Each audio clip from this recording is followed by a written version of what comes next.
This is the Orlando Sentinel Editorial Board meeting with one of the two candidates for Lake Mary City Commission, seat 4. We invited both candidates, Christina Renteria and Justin York. Mr. York is here. Ms. Renteria declined our invitation. So we'll just go ahead and proceed. Mr. York, thanks for your time. We appreciate you participating. Could you maybe take a minute to just introduce yourself and say who you are and whatever else you'd like about your background, and then we'll ask you a few questions. Yeah, sure. Well, my name is Justin York. I serve as a Lake Mary City Commissioner for Seat 4. I was born in Orlando, and I went to Seminole County Public Schools for elementary, middle, and high school. I graduated from the IB program at Seminole High School. I attended the University of Central Florida, and I earned a bachelor's degree in history. After that, I attended the University of Florida and earned a law degree. Hope that doesn't lose me any Florida State votes. I've been practicing law in Central Florida for about 10 years now, primarily in the area of civil litigation. I've also done some pro bono legal work for victims of Hurricane Irma. This was through a program with the Florida Bar. We were essentially providing free legal assistance to residents throughout the state who had been adversely affected by the hurricane. The hurricane had presented them with legal challenges that they needed assistance navigating through. So I was happy to do work there for those folks. I've also served on the Lake Mary's Planning and Zoning Board for the past 6 years, or the 6 years prior to joining the commission in 2019. Concurrently, I served on the board of supervisors for the Seminole Soil and Water Conservation District. I was honored that my fellow supervisors unanimously elected me chair in 2018. I've also served on various volunteer committees for Seminole County Public Schools and Florida League of Cities. I love Lake Mary. I grew up in this community, and since the beginning of the summer, I've knocked on about 3,000 doors. It's been hot, but I've been happy to do it, and I appreciate the well wishes and bottles of water I've received. But when I've talked to residents, I've told them that we've kept their property tax rate the lowest of any city in Seminole County. We've cut spending, we've cut costs. We've saved the residents from paying interest on debt. We paid off our debt last year. We paid off $2.8 million in debt, which freed up about $288,000 that we can use for public safety resources or any other important expenditure. We opened up Tree City Park off of Washington Avenue, which was great because that section of town really hadn't had a robust park that was available to service that community. We're repaving and resurfacing roads all over the city. We recently approved a MBSU agreement with residents near East Crystal Lake to create a structure whereby we can improve the quality of the water in East Crystal Lake. We also approved an agreement with Seminole County so that we could receive CARES Act funding, which we used to improve our emergency operations. We also used it to increase our virtual services delivery, to enhance our telework capacity for our city workforce. We used it to purchase personal protective equipment, both for our city staff and to hand out to the residents. We also have paid out COVID sick leave. And there's a lot more that we've done, and there's a lot more work to do. If the residents send me back, I will continue to try and do the good work that I've been able to do on the commission. I've posted the details on my website about my record and about my vision for the city. If the residents send me back for another 2 years, I promise I will protect our quality of life with careful development.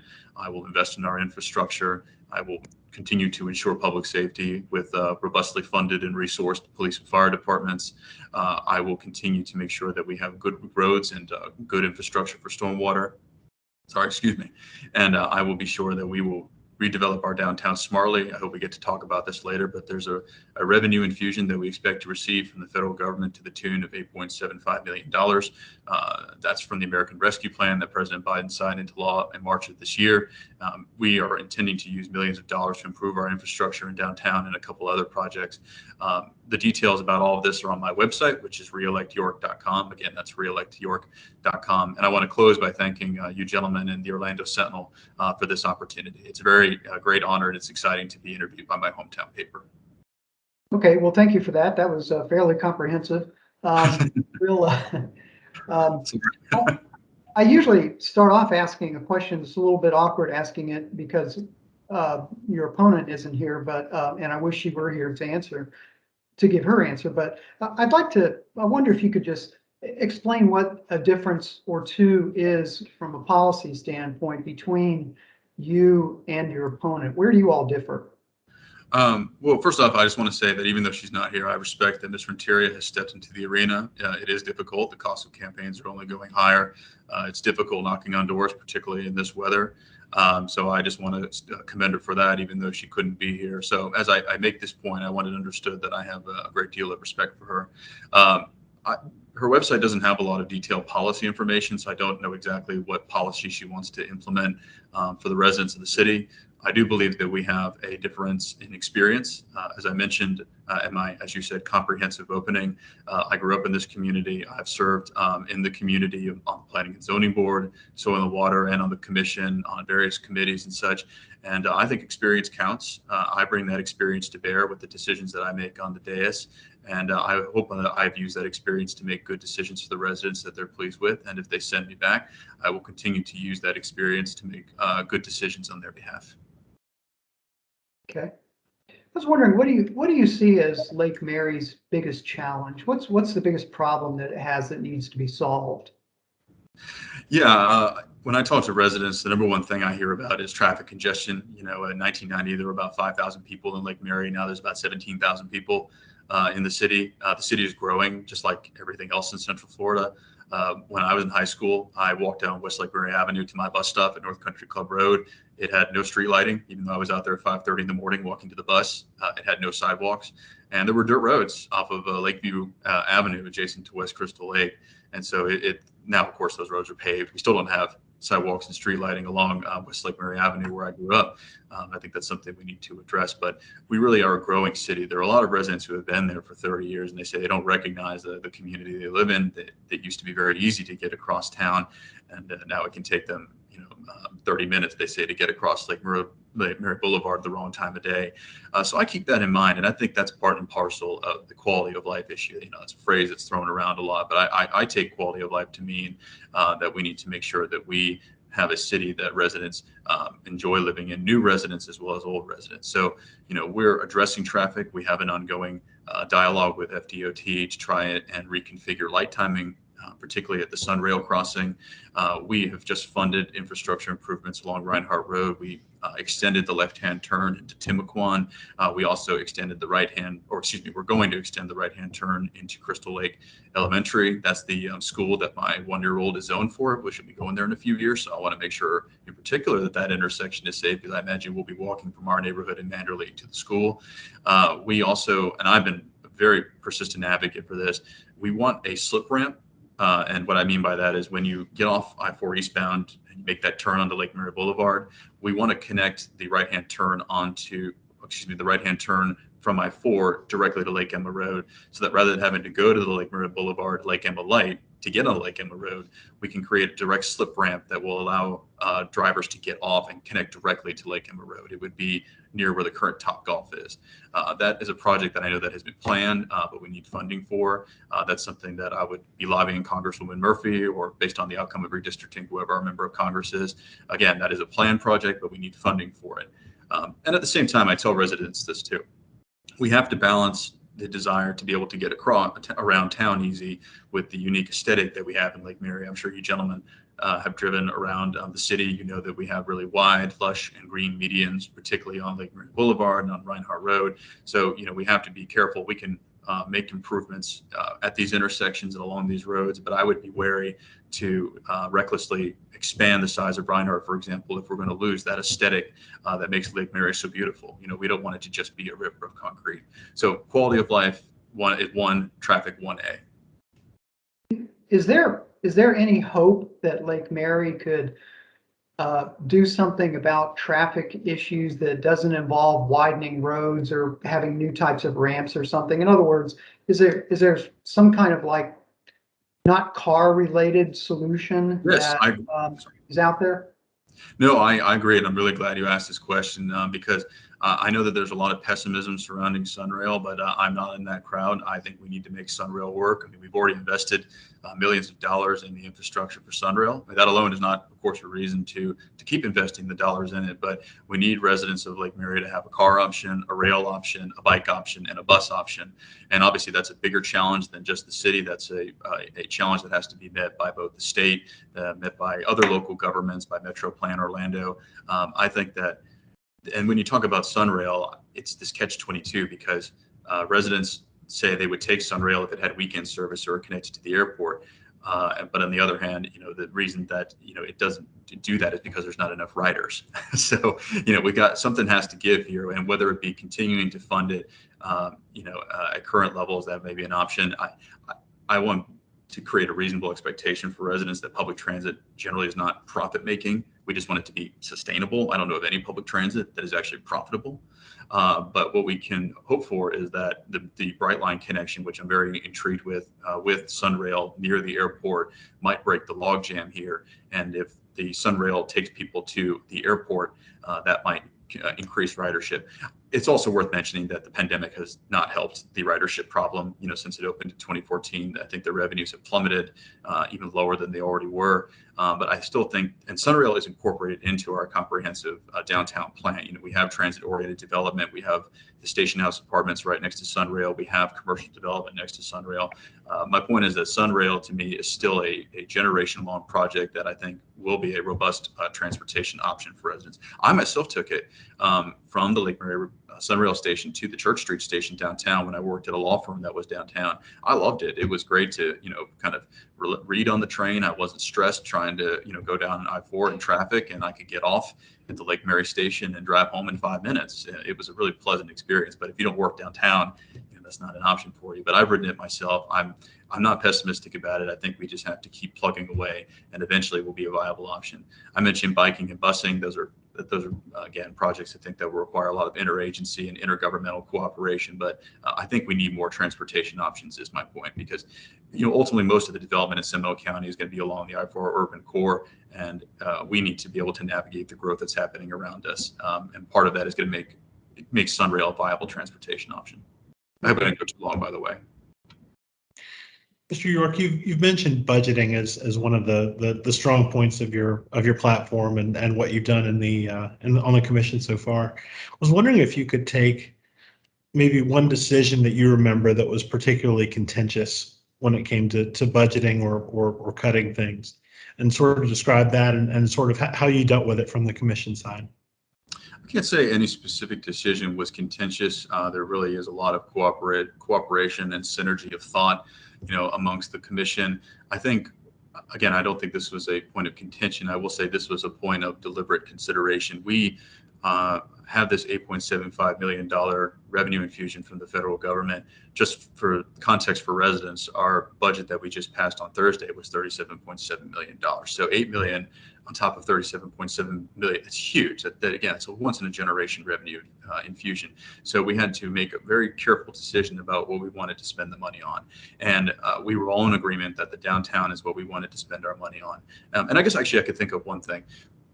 We are budgeting $3 million of that at the moment to downtown infrastructure, including stormwater, but $1 million of that for septic to sewer programs. I've spoken to residents and told them that I believe that the more people get off of septic and onto sewer, the better. I think septics present a unique environmental hazard. I understand why they existed, and they allow people to live in areas that they couldn't before without sewer lines, but I think we need to move people off of that. I've met some resistance from residents, and I've tried to explain to them my view on this. I have also told them that I think that eventually a future legislature is going to impose mandates and restrictions on the use of septic and push them onto sewer. We might as well get ahead of that by using $1 million or so of this ARPA money to incentivize folks and help them get off of septic onto sewer. So that's hopefully one point I think that answers your question. One very quick follow-up. I know that you mentioned the commission is often in lockstep and agreement when it comes to a lot of these. Is there one particular decision that's been made during your term that you can think of that you especially disagreed with? There was, I think, a code enforcement lien on a particular property. I think the homeowners wanted to sell the property. They had accumulated a number of liens over years. There were a lot of specific facts that had bearing on the decision of the commission to relieve them of the liens. It was my view that they should have. The other commissioners did not share that view. I was a lone holdout on that. I can't remember the property address, but I think that's the only time where I have been in the minority on a commission vote. Sure, I'll pop in with one. I appreciate the specificity on that one, Mr. York. Sometimes we don't get a whole lot of that. One thing we also do is we sometimes check out social media feeds so we can see what candidates themselves are interested in. And I gathered you had strong support for bipartisan support for dogs in the White House. I think people would agree with that. I also saw a lot of your tweets about tort reform, which I imagine had something to do with your profession. Yes. But going back a few months ago, I saw several that dealt with critical race theory and your sort of notion that I think you retweeted one that said it was state-sanctioned racism. It seemed like it was important to you. I was curious if you could tell us in your mind, what is critical race theory and how is it state-sanctioned racism? Well, critical race theory, as best I understand it, is a specific school of academic thought that existed in the academy in the 70s and 80s and such. I think now it is a sort of catch-all term for the sort of provocative curriculum that you're starting to see crop up in different places around the country. You'll see something on Twitter where someone will bring home their children's homework assignment and it has questions about white privilege, or they need to rank themselves on how much privilege they have. And I think that critical race theory sort of encompasses these sorts of contentious ways that we're now trying to explain race and the history of racism in this country. I understand that the need to teach racism in its full spectrum. We need to not whitewash the past, so to speak.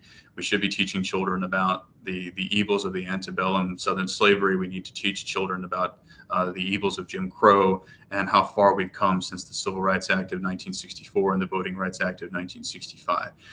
This obviously really isn't germane to the residents of Lake Mary, but since you asked the question, I want to go ahead and answer it. I am deeply concerned about some of the tone and tenor of these new academic materials that are being disseminated in school districts around the country. Candidly, I haven't seen any in Seminole County Public Schools, but I think about my 1-year-old and what I want her to learn when she goes to school. I don't want her to feel bad about herself because of her race or ethnicity. I don't want her to be told that she is, privileged because of actions that were taken by ancestors who died generations ago, people she's never met. So this is an issue that I do feel passionately about, but again, I don't think it's very germane to the city of Lake Mary. And I'll just ask one follow-up. And again, the only reason I asked about it, because it seemed like it was an issue you wanted folks to know was important to you on your feed several times. Do you think like ongoing inequalities are something that students should be discussing or learning about, not just things from the antebellum eras? Yeah, no, I do. Okay. I voted for the amendment recently to restore the voting rights of convicted felons. And part of that was because I became aware of the history surrounding the implementation of those restrictions on voting. Very often they were imposed in the Jim Crow South to restrict African Americans from voting. I thought it was the fair and just thing to do, which is that once you served your time and paid your debt to society, that you should be allowed to have your voting rights back. And I could say I had a family member who went through the clemency process. She, went before the governor and the attorney general, and I was in the audience with her, and I understood how difficult it was to have your voting rights restored. I think the process takes too long. I think it was either going to be in need of an overhaul, or I think what we have now is good and such. So no, I do think we should teach inequities that exist in our society, and I want to be very clear about that. We shouldn't be telling our children that racism doesn't exist. I just want age-appropriate discussions about racism, and I want balanced discussions about racism. I think some of this more radical thinking that, again, is not here in Seminole County as far as I can see, but has cropped up around the country, did stir some deep concern in me. Thank you very much. Mm-hmm. I wanted to ask you about growth real quickly. You wrote a op-ed a few years ago for the Sentinel. We appreciate the contribution.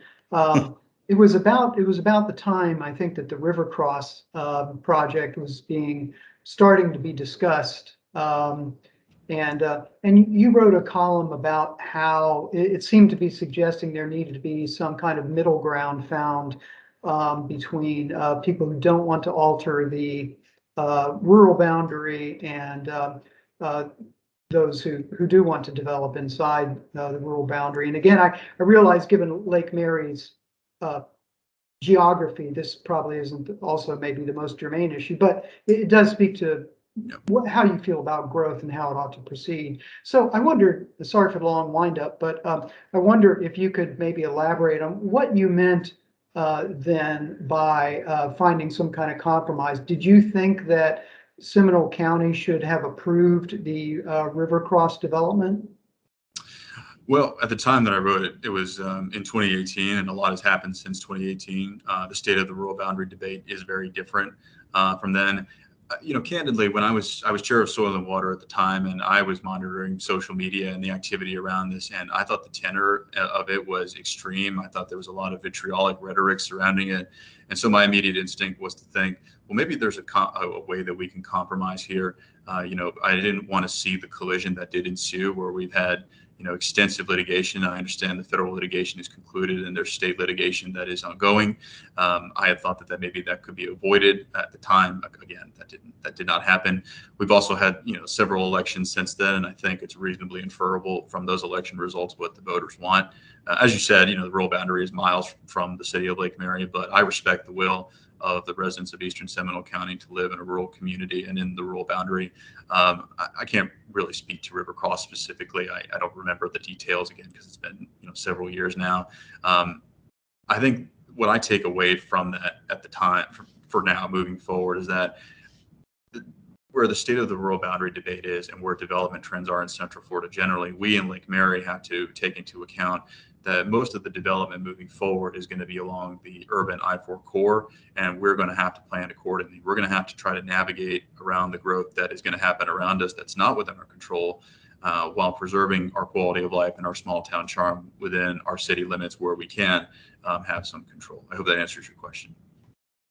Yeah, I guess I wondered if you just had because I want to follow up just real quickly about Lake Mary specifically, but I just wonder if you had a more direct yes or no on whether you thought Seminole County should have approved the River Cross project.